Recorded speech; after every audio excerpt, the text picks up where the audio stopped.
With me today, legendary radio personality, Randy Owen. Such a pleasure to have you on, brother. How are you? I'm okay, and it's a pleasure to be on your podcast because I've been watching some of the interviews that you've been doing. Dude, you're missing, I think, an area where you're actually mining it quite well because your interviews are just fascinating. Oh, I'm glad you feel that way. I have a lot of fun with them. I've got lots of questions for you. Sure. So much about everything you've delved into historically and done effectively.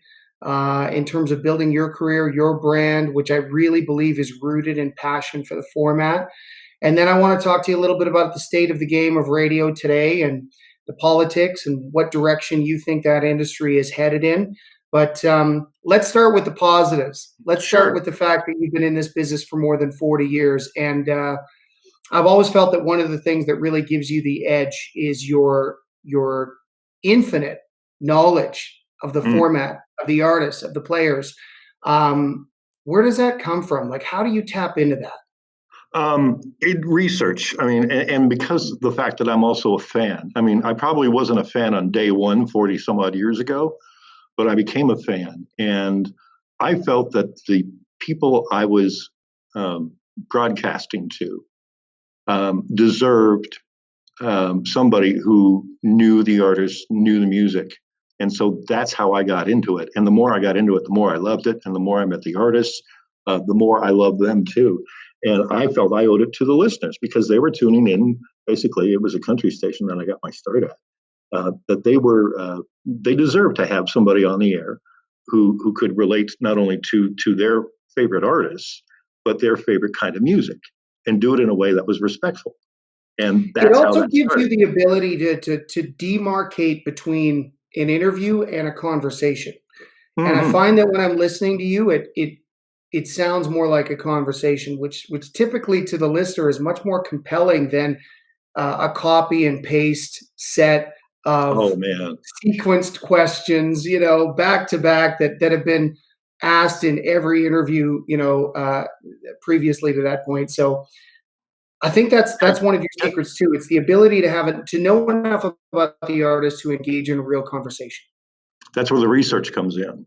And to give you a little anecdote, the late Charlie Pride, when I first met him, was probably around October of 1983. And I had to go back into a dressing room and set up along with an announcer from another radio station. And so we're sitting there. It was kind of like a little press conference. We were going back and forth. That other announcer had a list of questions, and he never deviated from them. And then I'm talking to Charlie, and based on my research about him, I found out that he was a bit of an astrologist. He had an affinity for astrology. So I said, at the beginning of the interview, I want you to kind of gauge and see if you can guess my zodiac sign by the end of the interview. And by the end of the interview, he guessed, and he was wrong.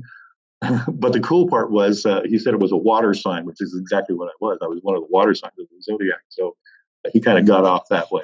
But I could feel he was engaged in that, rather than just what the other announcer, unfortunately, was doing, just reading the list from a list of questions.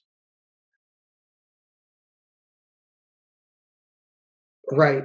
And you must feel, even in an intimidating interview, in a scenario where you're interviewing an artist that you're really looking up to, that the ability to crack the code, the ability to make them feel as though they're being heard, the ability to conduct enough research on them that they feel that you've really done your homework going into it. I would imagine in those cases, you really get to see that artist lower their guard and speak to you more on a in a way. Other interview some of them have scheduled today. Yeah, some of them have dropped their guard with me, and I think a lot of that is that I think after a while they learn to trust me and trust that I know where to take the interview, and I know where to go, and I know where to stop, and I know where to draw the line, because there are some things you do not want to bring up in an interview. And I'll give you another anecdote. I had Randy Travis on the phone years ago, back in the late 80s, early 90s, back at the time that he was in the tabloids, and there were rumors that he was gay because he wasn't, the word was he wasn't married or anything like that, but he was constantly seen with his manager at the time, who eventually was his wife. So I tried to bring it up in a roundabout way. And I said, and this is where I got into it and tried to show a little bit of respect, but I knew that that's what people wanted to talk about. So I asked him, I said, a lot of people don't realize that an artist of your stature has a lot said about them in the tabloids and things like that just aren't true. How do you deal with that? And the first thing he said was, and I didn't bring up the word, but he did. He said, "Oh, you must be talking about that gay article." So he brought it up. He brought up the word first, and that gave me permission to delve into it a little bit. I just let him go on and on about it. From there, and I didn't press him. I was totally satisfied with the answer that he gave me, and just let it go from there. But I got what I wanted by going in a roundabout way and being respectful at the same time. And he said that's exactly what a lot of people wanted to know. You didn't press him. You just let him speak to the experience of of getting paid, and that's such an interesting one. That specific one, it's like, who cares? I mean, listen, I know for some people their sexual identity is very much a part of their humanity and their own self identity. But in a situation like that, it's like yeah, I totally. It doesn't change. At least, I don't think it does. Like, it doesn't be more or less. It just doesn't seem to matter. He's got still make that a thing. It's like, what does it matter at this point? Who cares? I agree. But the thing was, I mean, it was in the news, and that people, behind the scenes are talking about it, and it's a risky thing to bring up in public. But like I said, it was already out there, and I just wanted to give him the opportunity to address it, and he did. So I was very thankful for that. Do you think there's a component of Nashville still that embraces some aspects of homophobia, or do you think that those, especially in the 40 years you've been in the business, have you seen those walls come down quite a bit and acceptance become more? No, order of the day. Yeah, I really don't think it has. I think homophobia is still a problem in Nashville, and it probably will be for a long, long time. I know there are some artists now that are coming out, but I mean those are few and far between. And my guess is, and again I'm going to go on rumors here. I've heard about certain artists and certain people in the business. But I think it's becoming a little bit more acceptable, but it still is a long way to go. I mean, there are some openly gay artists out there. There are some openly gay songwriters out there and producers and things like that are now, wide open. So that's nice to see. I just, like everybody else, I just wish it was a topic that we didn't have to delve into, because like you say now, like, who cares? If it affects their career and if the public is talking about it, then I think, I'm in a position where I can give them the opportunity to talk about it and address it. Right. In a very respectful manner, in a manner where they get to own their response to it. Yeah, it's interesting to me. Like, in a business where we're often preaching to people to be authentic, there are certain, I don't know if you want to call it grandfathered in, but traditional aspects of our business where we'll demand that artists are authentic, except for X, Y, Z. And one of those things seems to be sexual identity, sexual orientation. Because I agree with you. I think that we've come a long way and we're going in the right direction, but it's strange that that's still something that we're attached to or that we seem to care about. All of us sorry, go ahead. Yeah, I think one of the things that's kind of overtaken that is politics in the last little while, because again, your political, how you identify yourself politically is also a major issue with people these days.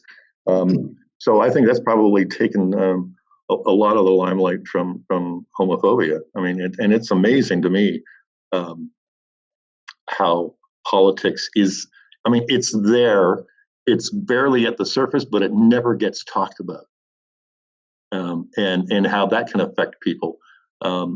I've seen some social media posts by the wife of a very respected and talented and honored songwriter, and it was downright racist. And I immediately deleted her as a friend on Facebook, which was sad to see. And I have no problems with people talking about their politics and things like that. You believe what you want to believe. I believe what I want to believe, and I think that's the way it should be.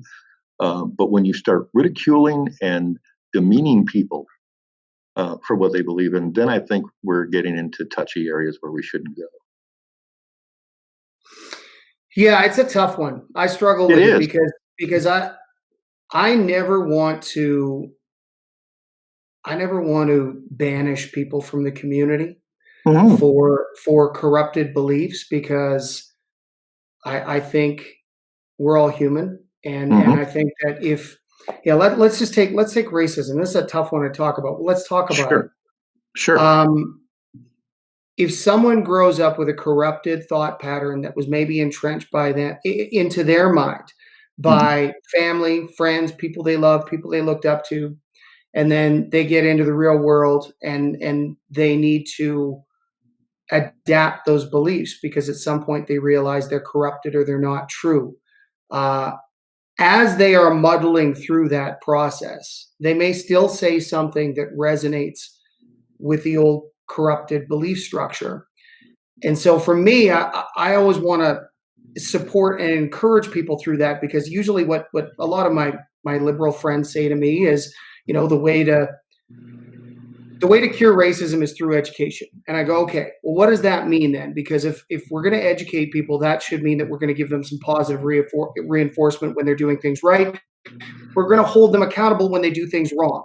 Where do we draw that line? I don't feel like I'm ever threatened by anyone's. I'm never threatened by anyone's racist beliefs because I don't believe that I'm going to be sucked into their mindset. So for me, it's kind of interesting and compelling to have conversations with people to challenge their belief structures in order to plant a seed where they might see things differently, and that might take a week, a month, a year, or several years. But I don't believe in blocking people, and as tempting as it is, the reason I don't want to believe them is because I don't want an ostracized community of people who all think in a manner that is not serving the greater good of humanity or themselves. And those people, if they are ostracized from the same community, they will find an insane community to gel with. Yeah, and I think that's exactly what we've been seeing in the last several years with politics, particularly down in the States, and to a point up here, not as much up here, but no, I totally agree. The only time I would ostracize somebody is when their position advocates violence. Right. And I think that's fair. Yeah, I think that's fair. I mean, I'll give you the benefit of the doubt. I'll let you do and say what you want to say, and I'll agree with you or disagree and have a conversation about it. I don't want to argue about it, but you go ahead and believe what you want to believe. I believe what I want to believe. But if it becomes something that gets extremely distasteful to the point of and like I said, advocating violence at one point, I won't stand for it. That's the point where I will ostracize somebody. Right. Yeah, and I think that's that fine line that we need to figure. That's actually quite a thick line. But I think on the other side of that, there are fine lines sometimes where sure. We saw it earlier where maybe people didn't put the black square up on Instagram, and it's like maybe they were just off Instagram that day.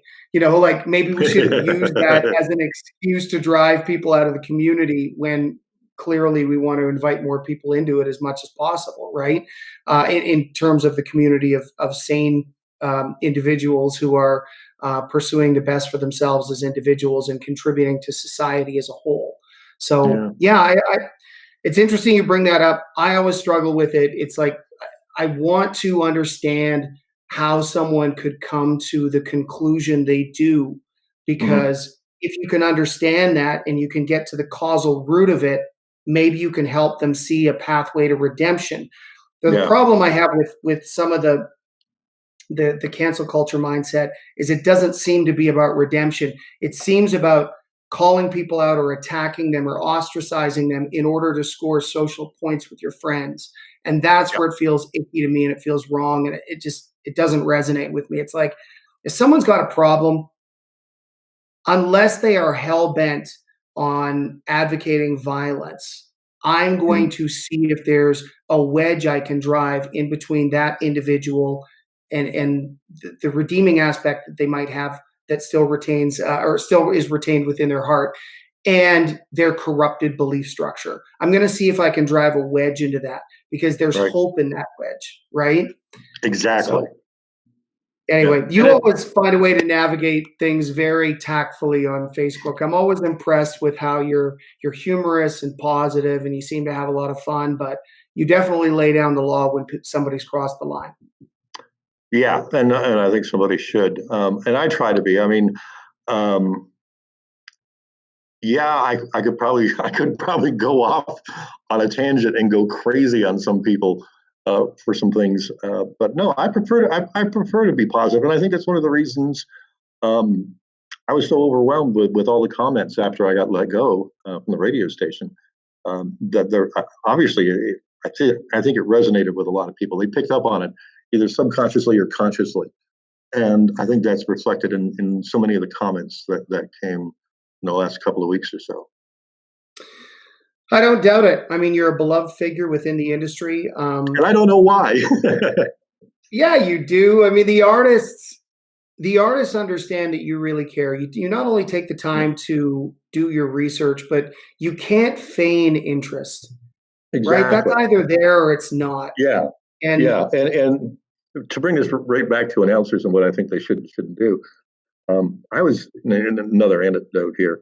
I always believe that when you're at a live performance and you're introducing an artist, you owe it to the artist and to the audience to give them an introduction that is a respectful and not necessarily rote, like they won so many Grammy awards or whatever, that sort of stuff, but something that ties in and gives a little bit of the personality of the artist that you're introducing, and maybe something that even their fans didn't know, being respectful at the same time. And I think every artist that you introduce on stage, whether it's a local entertainer who doesn't even have a recording contract but plays at the bar or at the Legion or whatever, deserves that same kind of respect and introduction. And it's a bit show busy too at times. But I saw one of the worst examples of this at a major event when a major artist was being introduced by somebody from the radio station. And it turns out it was not even one of the on-air personalities. It was one of the part-time weekend people who help out with appearances and stuff like that. And the introduction I heard was they were talking about what was going on at the radio station, which is fine. You know, you're there to promote the radio station too, to a point. And they were telling about what was going on with the radio station and what they were doing and all this sort of stuff. And then this is what I heard. And by the way, here's so-and-so. And it was a major artist. And I felt so bad for the artist. I felt so bad for the radio station. I felt bad for myself that somebody would actually do something that flippant, and I considered it disrespectful to the artist, and that just blew me away that somebody would actually do that. it's also disrespectful to the individual who perpetrated that, because the reality is they've they've gotten themselves involved in going down a road in terms of a professional career path of something they're clearly not passionate about. Yeah. And I think listen, if there's a rot, a malignancy at the root of the music business, I think that's it. Whether it's radio, the record industry, the live performance industry, you've got people making decisions on behalf of talent who are not emotionally connected to it. They don't love it. They don't believe in it. They don't have any interest in it. They just Yeah. work in the industry. And I understand how you can get swept up in an industry. I'm not saying that there are times where um, I've lost my passion, but I also know how important it is to reconnect with it. Mhm. Otherwise, it's a slippery slope down. And so when I see somebody who's apathetic, but they've got the job, Mhm. I not only get pissed off for how poorly they do that job, but I feel for them because I want to grab them by the shoulders and go, man, you're not doing what you're meant to do. There's something Exactly. else out there for you. This might not be it. Maybe this is what your dad did or your mom did, or maybe you ended up going down this life path for one reason or another, and it will serve you in the future, but this is not what you're meant to do. And you know that deep down. That's Yeah. why you don't give a fuck, right? I Like think, that's where it is. yeah, that's exactly what I wanted to do to that person. I wanted to just go right up to them, like backstage and shake them. But no. Hopefully they'll learn. Yeah, and I think that if the intent is, hey, listen, it's not just about the fact that you're not doing a great job. It's the fact that there's some other calling out there for you. Then sometimes people feel the intent and the love behind that. Yeah. right? And then maybe they can be bold enough to make a career decision that might scare them a bit more, might be a bit more difficult to explain, but ultimately it's aligned with their true overall purpose. And you've certainly done that in your career. It's why you're so beloved. But I want to talk a little bit about radio and where you think it's going. I mean, I've been hearing for well over a decade that terrestrial radio is disappearing. It's on its way out. I hear that all the time, and yet every day I turn on the radio and people are still there. I'm such an old guy. I remember the song "Video Killed a Radio Star," and there was talking back then in those days in the '80s that the music channels were going to come along and just knock radio right off its butt. That didn't happen. I think terrestrial radio is going to be around. It's just going to be different because you're always going to need radio to advise people. The first thing you want is information, and then entertainment. For example, I mean, if something's going on in your community, like there's a fire downtown or something like that, you want to know about that, and that's where radio is going to deliver if it wants to deliver. But getting to what you want to address, what I see now is big companies, including the one I used to work for, are moving to a situation where, and I understand the business, they want to save as much money as possible. And one of the biggest expenses at any radio station is the talent. And so, because of technology, it's now possible for a company, not necessarily the one I used to work for, but them and others, to hire somebody to do a show in one particular community and then have technology send out voice track recordings done around the same time to their entire chain of whatever that format is, and to be played in communities anywhere right across Canada. And you're going to see that happen, I think, quite a bit. Morning shows are being replaced by one particular morning show, oddly enough, out of Toronto. And I think that's going to be kind of the template for what's going to happen. So for those who think that they're doing a morning show right now and they're safe because they're never going to get rid of the morning show, sorry, I hate to burst your bubble, but every single job is in jeopardy. Every single job is not safe, and there is no such thing as job security in this business. And I've known that for a long, long time.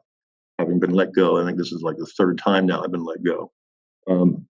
But I think where the major companies are going to not deliver is local. They're going to try to address it and make it sound like it's local, but I think the average person will find out sooner or later. They'll know. They have a sixth sense about it, that, hey, this person isn't local. They're not in my community because they're not telling me the information that I already know. Like I said, if there's a fire downtown in your community, whatever your community is, I mean, the first place you're going to hear about it is probably on the radio, but now on social media.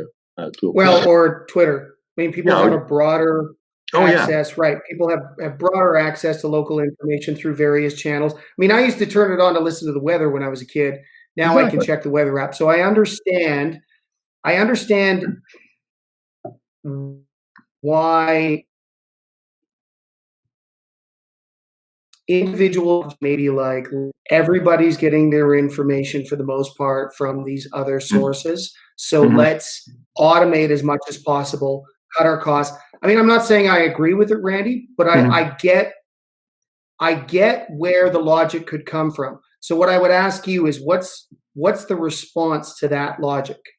The response will be, I think, is that small market radio stations that aren't owned by big companies may be able to succeed. I mean, if there hadn't been COVID draining everybody's finances, I think a lot of smaller radio stations are going to survive by being more active in their community.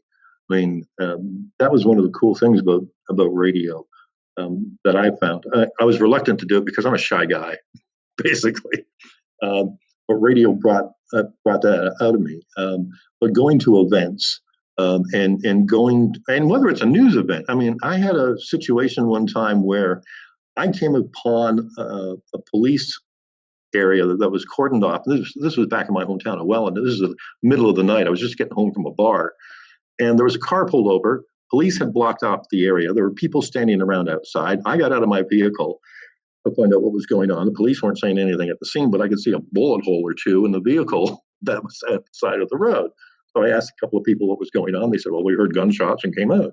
So I thought, okay, I'm going to go back to the radio station and write up something for the morning news guys when they came in. And so I called the police to get information, because that's what a good reporter would do. And so I got the desk sergeant and I asked him for any information. He said, oh, I'm not at liberty to give out that information. I said, well, I was just there at the scene. People are wide awake. They probably have their radios on and they want to know what's going on. He said, hold on for a minute. And he put me in charge with the staff sergeant, who gave me all the details. He told me exactly what was going on and the suspect's name and all that sort of stuff. So that was kind of frustrating in a way, but the fact that that information was there and available, and we got it out to people. So first thing in the morning when they woke up, they knew what was going on in that particular area. So that's one of those things. Again, if that had been in today's day and age, somebody might just tweet that. Oh, they'll tweet pictures of that they've taken at the scene, that sort of stuff. But you're not going to get official confirmation, the official story of what's going on, and that can lead to all sorts of rumors.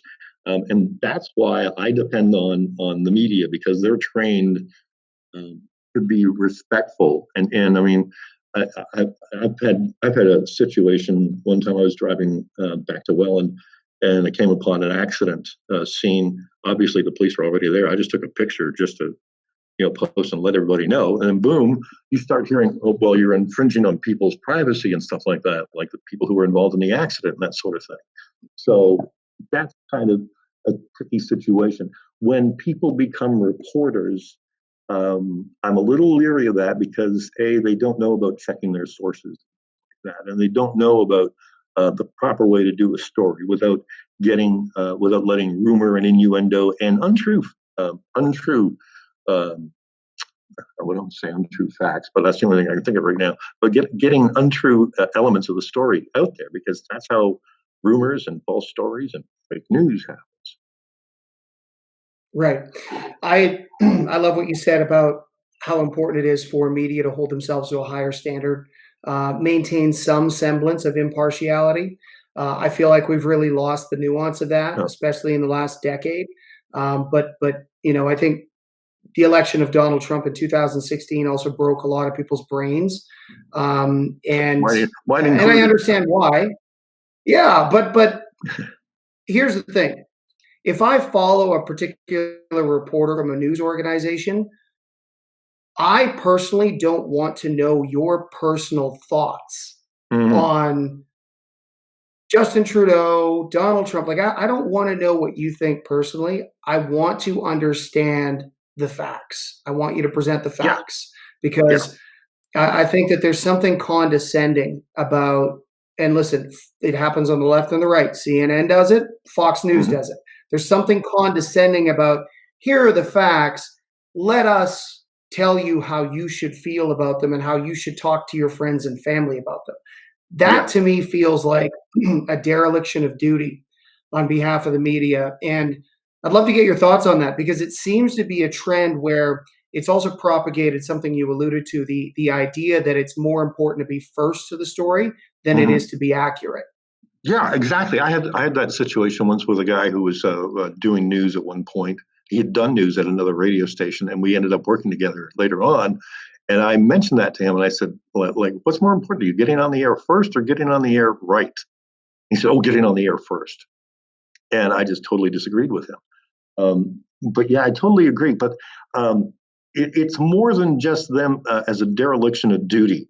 You are now seeing partisan politics creep into the news in a way that I think is dangerous.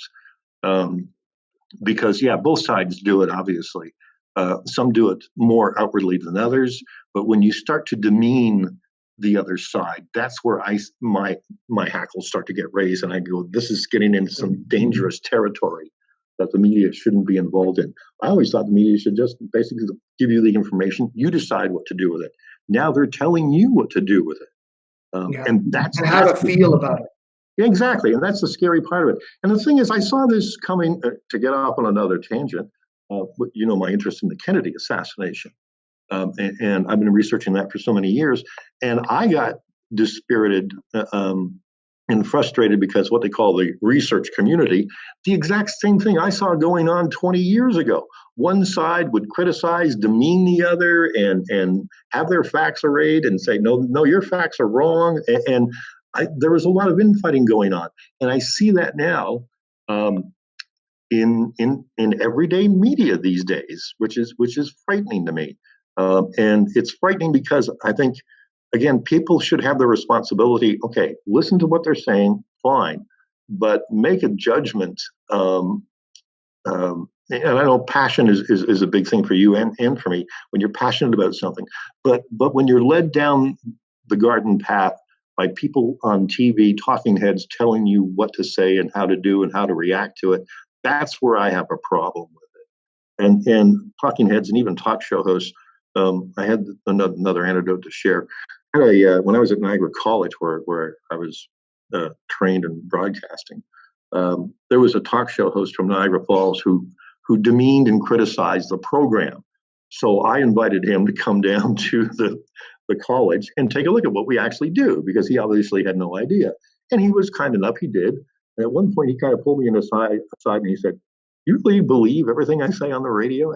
He says, "I say a lot of stuff on the radio that I personally disagree with because I need to provoke people to call in, because that's what the show is all about."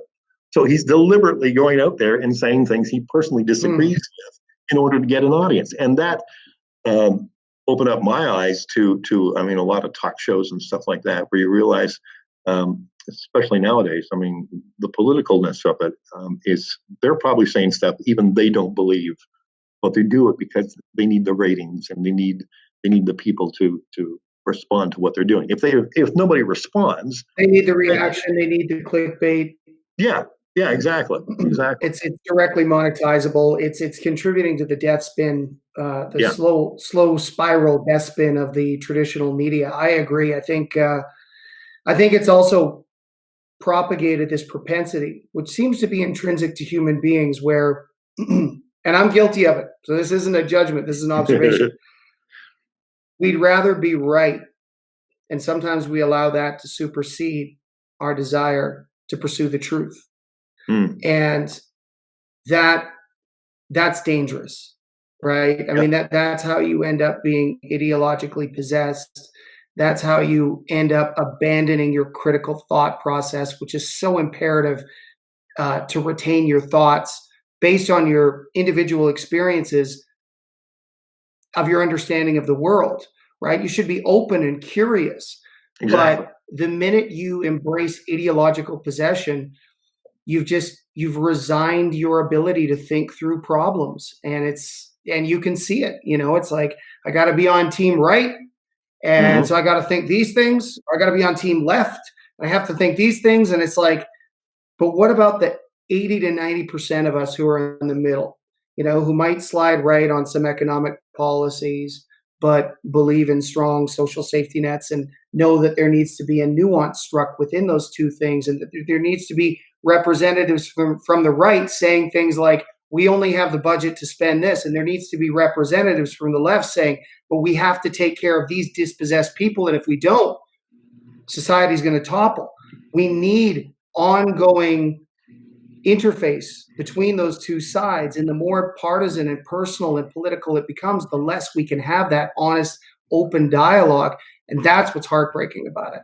Yeah, and I'm scared that maybe that 80% that's in the middle, I think the number is actually quite smaller than that now. I think more and more people are picking sides for whatever reason. Like, they want to belong because I want to be with this particular group. I want to be over here and do this with these guys and that sort of stuff.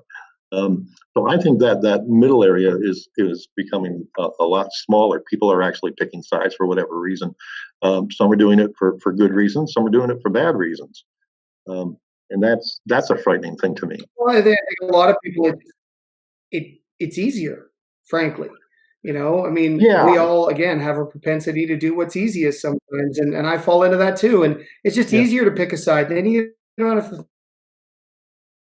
think through every individual issue based on educating yourself. You can just go, well, what does my side believe? I'm just checking on what's trending on Twitter. Oh, okay, that's what we believe. That's our feeling on this issue. and then you can toe the line of your imaginary team as opposed to gathering the facts, because frankly, who has time for that? I Yeah, understand the temptation. If I didn't yeah, understand the temptation, I couldn't critique it competently. yeah. I'd rather be. Yeah, the phrase I like to use is, yeah, they'd rather be on a team rather than standing up by themselves. Yeah. It takes a lot of courage to be an individual in Yes. a partisan devised or a partisan world that accentuates partisan division. It takes a lot of courage to retain some independent thought in through that, and especially to be able to express it on social media. So, I mean, Totally. I've got my opinions, but I generally, I mean, I have my opinions, but I'm not married to them. I'm not Hmm. married to them because they don't define me. I'm willing to entertain other narratives, especially if they conflict with my opinion, because I'm interested in knowing whether or not I'm in pursuit of the truth. Yeah, you touched on something. And Yeah, you touched on something it's earlier not when to you say that I hold myself to a different ethical standard. no, when you mentioned earlier about educating yourself and that sort of stuff. That's very important. I find people are just too lazy to do that. They're going to go with the loudest bang, the loudest splash, whatever attracts their attention. Oh, that sounds good. I think I'll go join that team, sort of thing, rather than do the research and find out what exactly is behind all that sort of stuff. I think most people are lazy that way. Or they don't have the time to do it. Who has the time to Yeah. do it nowadays? People don't. But you mentioned again, um, one of my other passions is I love to learn. I love to read. I mean, every morning, weekday mornings when I was supposed to go to work, I'd get up at 5:30 in the morning, go to Tim Hortons, take a book to read, and I would sit there and have a donut and a coffee at 5:30 in the morning, and that was my time. When nobody could call me and nobody could bother me, you might get the odd person going in line saying, "Hi, Randy, how you doing?" And every once in a while, somebody would rudely come over and sit down and start talking when they see my face is buried in a book. But learning is something that I always thought was important to do, and I'm always constantly learning. I hope I never stop, um, because I mean I want to find out what makes people tick. I want to find out why things happen. I want to find out something that I didn't know before, just so I can go, oh, that's interesting. I did not know that. And maybe there's some way I could use that in whatever I do. How much research have you how much research have you conducted on that front on the Kennedy assassination? I mean, I know you've visited the site, plaza, you've read the Warren Commission report. Um, I've done more than read the Warren Commission report. They came out with 26 volumes of evidence, like a set of encyclopedias. It took me 3 years to read them. I actually drove down to Williamsport, Pennsylvania to get a set. It cost me $1,000, but um, I have over 500 books in my collection. I've got some documents and stuff like that. When the recent wave of documents was released about 3, 4 years ago, I downloaded all 35,000 documents. And that sounds like a lot, but it's a lot more than that because one document could be one page.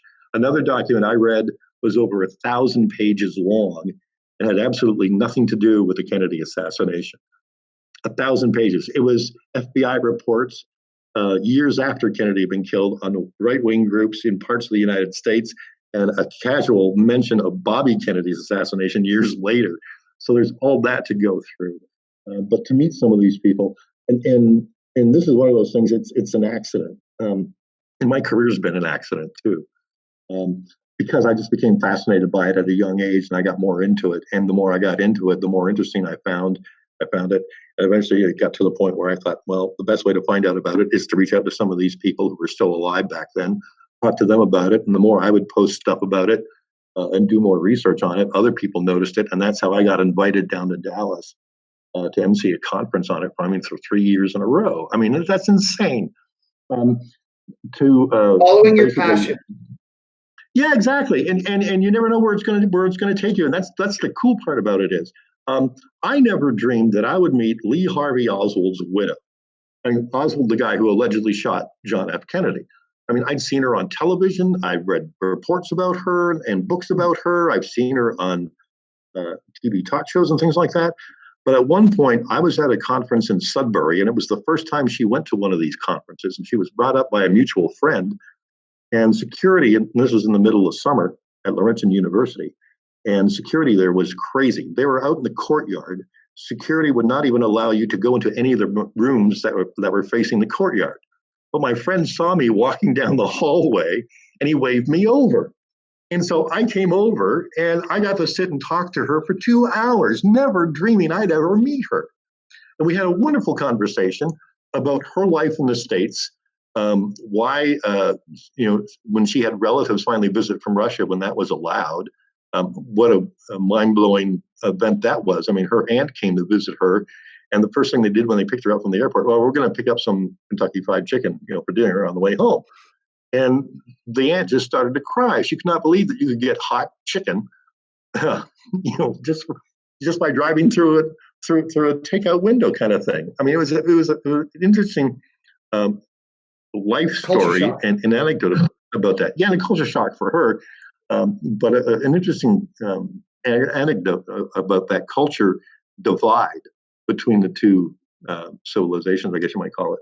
And then later on, during that conference, the Oliver Stone movie was being shown, and I'd go out because of my nasty habit of smoking. And she was a notorious chain smoker, and we'd meet out in the lobby or go outside and talk some more. To the point where a few months later, I was down in Dallas for the 30th anniversary, and she was there. Norman Mailer was there to interview her. And at one point, she sees me, and she recognized me and remembered me, and that just totally blew me. So again, it's like your passion. It's like I never dreamed that would happen. I never dreamed I'd be speaking to a room full of researchers and authors and FBI agents. And at one point, being on the famous grassy knoll on the 30th anniversary, and I see somebody standing there that I'd recognized from a TV show the month before, and it's a KGB agent from Russia. And I'm talking to him through his interpreter at the scene of the murder of the President of the United States. That's insane. The alleged scene of the murder with the grassy knoll. But yeah, I do want to talk to you. Well, after all of your exhaustive research, what conclusions did you arrive at? Was Lee Harvey Oswald the lone shooter? I ruled out suicide. That's about the only thing I can say. Definitely.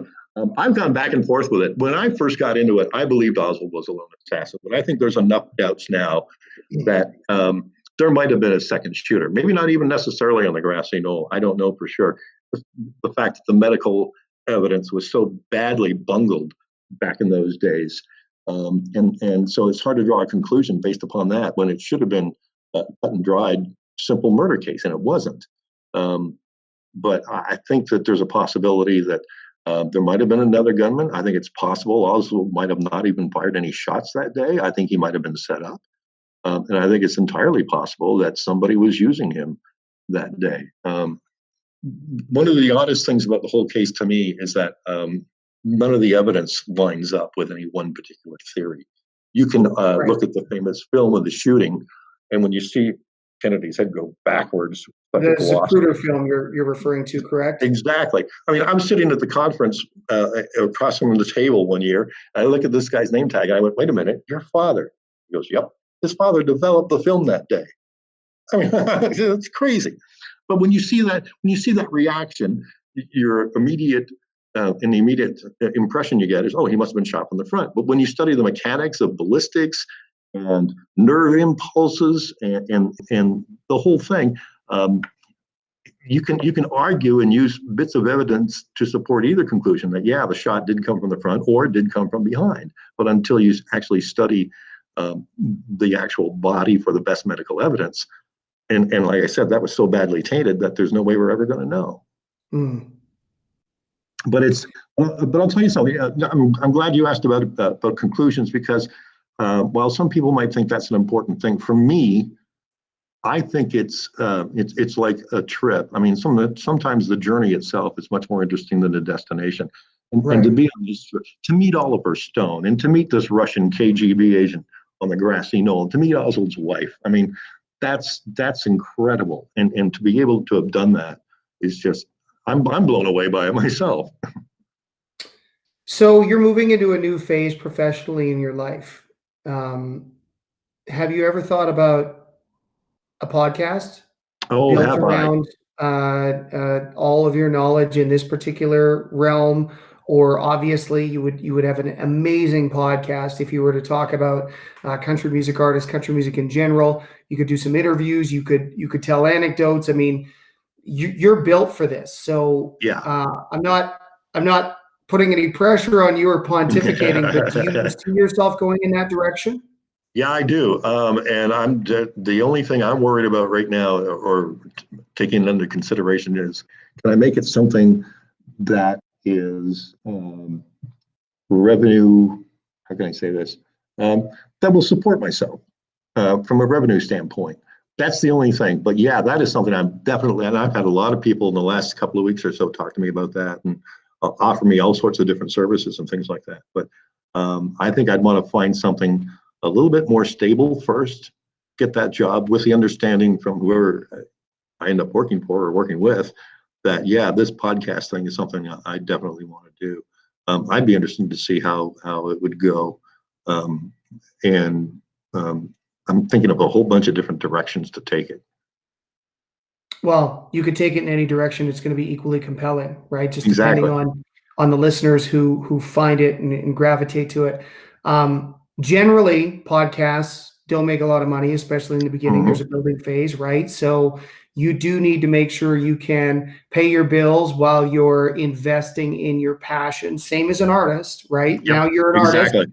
and you're Mm-hmm. just distributing your content across all the platforms they distribute theirs. So it's going to take a little time to build up to where you can sell off sponsorships or Oh yeah. brand alignments for the podcast. But man, I just think you'd be magical in that space. And I think it would grow rapidly. You could even have separate ones where you could have one that sort of deals with the history for JFK assassination nuts, because there's thousands of them out there, and or you could weave that into all of your incredible knowledge as it pertains to the roots of country music history, all of your anecdotes, the people you've talked to, the people you've interviewed. I mean, how many people are still working in radio today who interviewed Glenn Campbell, Charlie Pride, who's now dearly departed, Johnny Cash? I mean, you're not getting those new interviews anymore because those individuals have departed either recently or, in the case of Cash, almost 20 years ago. Like, how many people have your breadth of real world experience and could speak to it competently? I think it And would be a shame if you didn't launch a podcast. I think you'd be yeah. so great at it. I'd Well, subscribe. thanks. I'd like to invite you to be a guest on it too. But to give Gladly. you an example, and this is where I think a lot of people in the business today don't see the connections. One of the last things I did, and I was fortunate that the company allowed me to go out basically and do my last shows the way I wanted to. That normally doesn't happen in this business. When you get told, sorry, we no longer need your services, it's like they walk you out the door and you might have to come back at a later time to get your stuff. But no, they allowed me to do that. And one of the cool things I did, and I got some interesting reactions to it, and I'm glad you mentioned Glenn Campbell. I interviewed him probably in the late 80s, early 90s, and we talked about how he was such a big influence on Steve Wariner. And I told Glenn that I remembered watching his TV show, the Glenn Campbell Good Time Hour, when I was a kid. And he said, well, it's funny you mentioned that because Steve Wariner was just like you. He watched that show religiously and was very, very much influenced by that and by Glenn Campbell. And then down the road, along comes an artist from Oklahoma named Brian White, who had a fairly successful career in the early part of the 90s. He was influenced by Steve Wariner. And at one point, Brian actually came down to Tillsonburg, where I was working at the time, and I asked him, how have you ever thought about how you would feel if you ever found out that some big star of the future was influenced by you? And here's the thing, it did happen, because there was an artist who used to have a poster of Brian White in her bedroom. That artist is Carrie Underwood. So nobody else has been able to draw that connection, how Glenn Campbell influenced Steve Wariner influenced Brian White, and Brian White a big influence on Carrie Underwood. So I know a lot of people are stuck in today's music and today's country, that sort of stuff. But man, the roots, especially in country music, which has such a rich history, I mean, it just all comes down to how they're all interconnected and how no one particular artist, I think, stands alone by themselves. They've been influenced by so many different people, and they're going to influence other people down the road, the next major superstar, perhaps. Yeah, it's one of the beautiful things about this business is that even though you can pursue it for selfish reasons, Hmm. if you're following your passion, you're going to inspire selflessness in others. They're going to be inspired by what you create, propagate, endorse, and it's one of the reasons why. And even though it's not always intentional. Some artists get Oh into the yeah. business with no intention of inspiring others. They've got a message they want to bring to the world, and they've got a passion they want to pursue. But by virtue of the fact that they've done it so effectively, it just happens. And it's not dissimilar in radio, my friend. You're opening a new chapter professionally where you could certainly inspire other people to take up the charge. And there's gonna be other people leaving radio in the Mhm. next few years who may be very much inspired by the example you set in your post radio world. Unless you end up back in that world, by the way, and that could happen. But even if it doesn't, I love the idea of you forging out a podcast, talking about the things you're passionate about. You're so well spoken, you're so well informed. And the fact that you just drew that line from Glenn Campbell to Steve Warner to Brian White to Carrie Underwood, it reminds me of following the magic bullet theory with Kennedy. It's like you've got the same thought processes rolling to make that all work in your favor. So it's pretty cool. Yeah, one of the biggest things I've learned is no one person or no one event stands alone. They're all connected in one way or another. And that's one of the most surprising things I think I've learned in my life. Um, you're not there alone.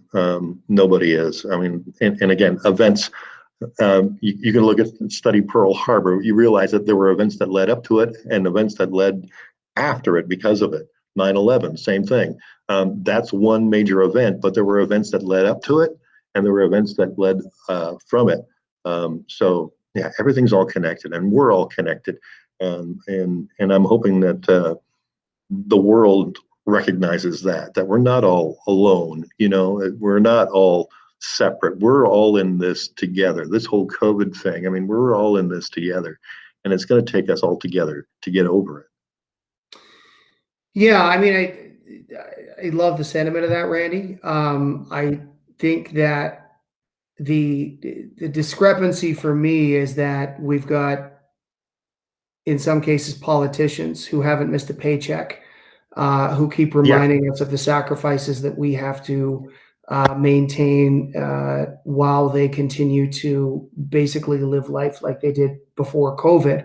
Hmm. I mean, I would like to see. Listen, I would just like to see politicians throw in a bit more. I'd like to see Hmm. them go, hey, Oh yeah. listen, until we have, through our resourceful leadership, until we have brought your businesses back, we are going to live on CERB. We are not going to take a paycheck anymore. We are actually in this with you. We don't just say that. It's not just a bumper sticker. It's not just a catchphrase. We're doing this Yeah. with you. That to Yeah. me would be real leadership, but that's my expectation setting me up for hurt and failure again. Um, I'll but leave you. Leave you one little quick saying I like to use. I like to think of this as we're in a tug of war with this virus, and sometimes there are people on our side that are letting go of the rope. yeah. I mean, I think that it's fair to say that from an overarching perspective, it should Yeah. be humanity against the virus. Yeah. And just as some people are letting go of the rope in the tug of war, proverbially speaking, there are other people who seem to be actually cheering for the virus, which I don't Yeah. understand. I Yeah. I mean, don't know. you Yeah. should 100% follow the science. I'm not Mhm. anti-science, but if that science changes and evolves, which it will, and we should have some forgiveness for that because we're also learning new things about this virus every day, Yeah.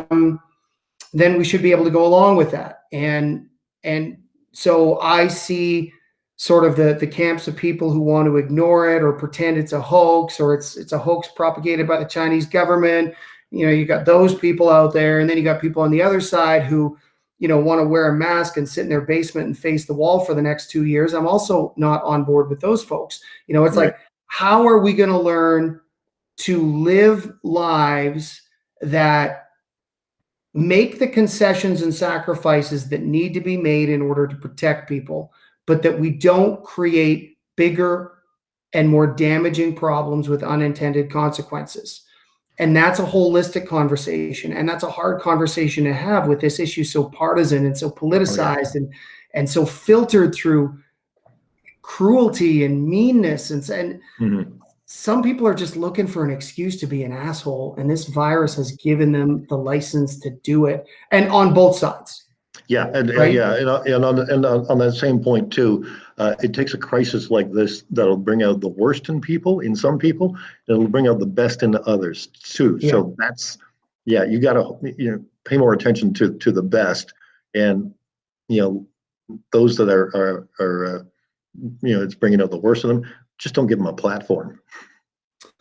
Well, that's tough too, right? Because it is. as much as we don't want those people to have a platform, the reality is let's say you've got some conspiracy theorist nut and you deplatform that individual. In some ways, you've drawn more attention to him. I'm kind of a big fan of, and I'm not, let's take calls for violence against specific groups and let's set that aside. I'm kind of a big fan of let ideas float and debunk them with better ideas rather than trying to suppress ideas or tell people that they can't speak because they said the wrong thing, because that can have nefarious long-term consequences too. But there has to come a point where if you see somebody who's running hell-bent for a cliff, you have to stop them. Or you have that choice to either stop them or let them run off the cliff. But how do we go about that? Is taking down their Facebook page the way to stop them, or should we reach out to them, engage them in a good discussion that may debunk all their ideas and perhaps even change their perspective, right? Exactly. Yeah, that's the hard part. I'm more of a fan of that camp, which is why, and I'm not blowing my own horn here. I'm just saying, I don't really believe I don't like what that person said. Let's deplatform them. It's like, well, if you've ever followed my Facebook page or any of my pages on social media, there are people who don't agree with things I say. And sometimes I will actually see their perspective through their evaluation of what's been said, because I'll look at it, I'll go, oh, geez, I didn't think about it from that perspective or from that context. And now it's hard for me to own that publicly because that would mean admitting I'm wrong, but I have to do that if I want to retain my integrity, or I'll reach out to that person in a private message.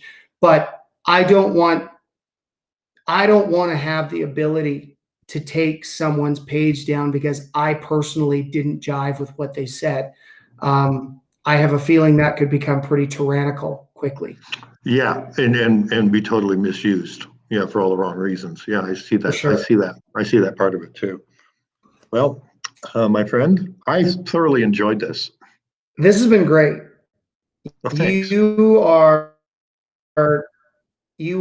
such an inspirational guy, and you brought so much light to the Canadian country music community by expressing so much passion and interest.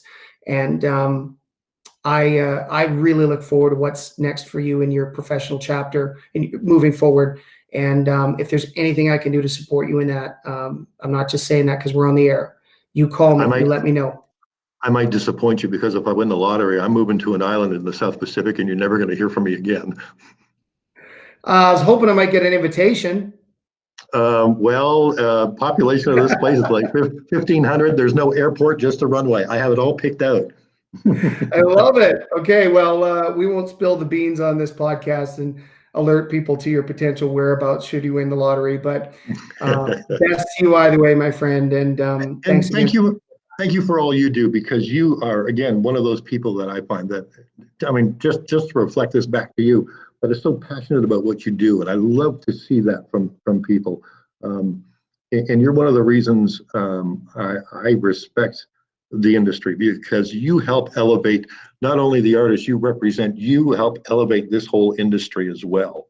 And for that, I thank you very much, because you've helped elevate me in my life and my professional career. So I can't thank you enough for that. Thank you. You are so damn gracious. I try to out-gracious you. There's just no way to do it. Appreciate you, brother. Thanks again. And we'll check in with you in the new year. All right. All the best. Bye.